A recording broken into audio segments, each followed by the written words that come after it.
Hey guys, welcome back to my channel. If you've been here before, if you haven't, welcome, and I hope you stick around. Today's video is about flea, tick, and heartworm prevention. As you may or may not know, I am a vet assistant. So to start off, I'm not going to go into specifics of the products that is out there because certain areas of the world might have different products that cover different things depending on the location. So I'm not going to go into specifics of products. You can talk to your actual vet about that. But flea and tick and heartworm. In spring, early summer, you should talk to your vet about flea, tick, and heartworm prevention. There are a whole bunch of different types. At my vet, we have topical and pill that is like a treat. And they can be 1 month or 3 months depending on what brand you go with.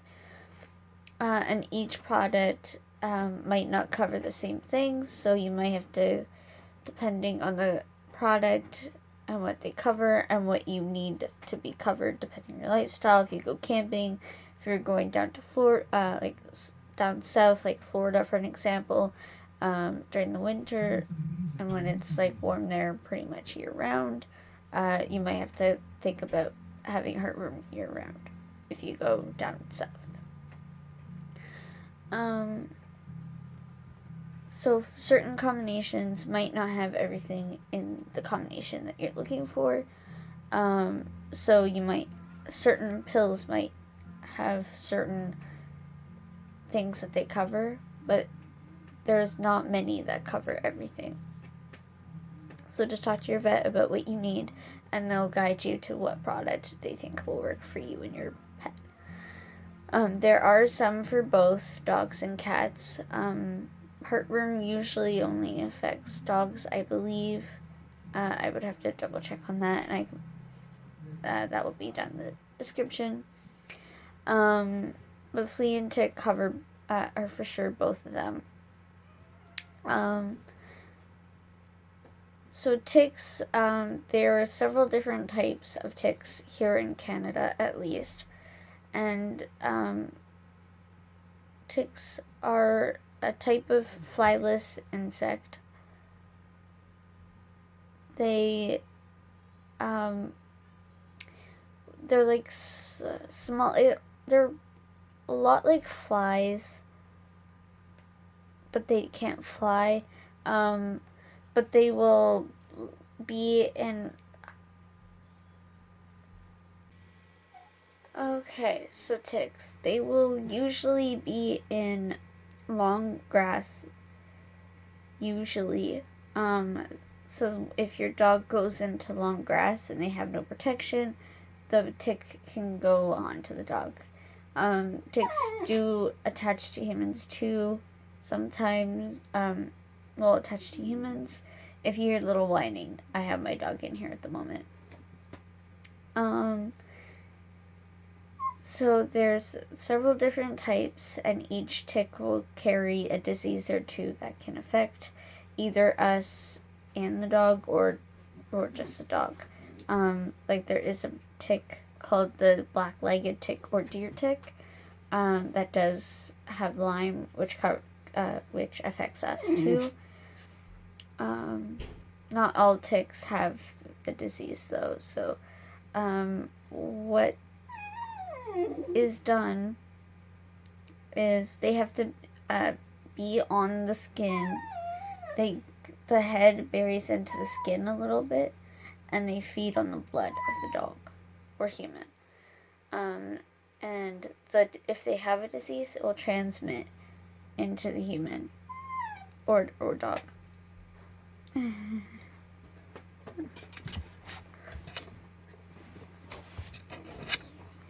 Yes. Wait, hold on. Okay, so they will have to attach for at least a couple days or so, about a day and a half to 2 days. I could be a little bit off. It just depends. So talk to your vet about it. But usually it's about a day to couple days. But what they do is after 5 weeks of the tick being removed, you can get a blood sample, and choose to get it sent out, and they can try and test if there was any tick-borne diseases. It also does test for heartworm, which I will go into, but it takes 5 weeks to show up in the blood. Okay. Fleas are small, also flightless. They're from the order, I will put it in the description. I'll write it in the description so you can do your research too. But it's from the order, which is I don't even know how to say it. So I'll just put it in the description. You guys can do your research on the name because I don't want to mispronounce it. They are external parasites, mammals and birds, and they live by consuming the blood of the host. So usually they're on a dog. They're usually around the tick for both of them, for flea and tick. They're usually around groin for flea. Anywhere that the dogs can't get at, ticks will go, because if the ticks, so sometimes they'll go in the mouth, in the ears, around the neck, back of the neck, and like the back, wherever the dog can't get to. With fleas, they're usually around the groin area. Heartworm is a serious disease that results in severe lung disease, heart failure, other organ damage, and potentially even death. Many dogs, cats, and ferrets, mainly dogs, cats, and ferrets, will get it. It is caused by a parasite called Dirofilaria. I will write that in the description as well. The full name, Dirofilaria emetitis.